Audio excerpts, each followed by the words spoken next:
Kaugnay na balita mga kabrigada, tigil pasada ng grupong Manibela. Hindi pa ramdam sa Metro Manila. Brigada Jigo Custodio, ibrigada mo! Brigada! Live report!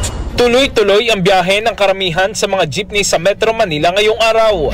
Ito ay sa kabila ng tigil pasada na ikinasa ng grupong Manibela dahil umano sa maling datos ng LTFRB kaugnay sa Public Transport Modernization Program. Kanina, nagtungo si DOTR Secretary Vince Dizon sa MMDA Command Center upang i-monitor ang sitwasyon ng tigil pasada. Mahigpit nilang tinutukan ang sitwasyon ng trapiko at kung may mga pasaherong apektado ng tigil pasada sa iba't ibang bahagi ng Metro Manila.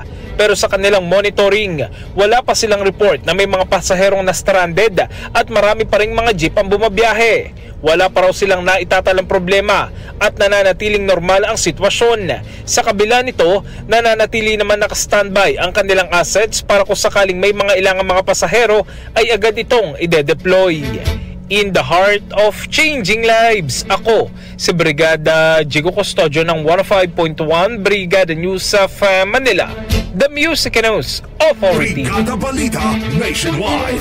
Ang bahaging ito ay hatid sa atin ng Power Cells Herbal Capsule. Tuldukan ang sakit dahil ikaw ang sandigan.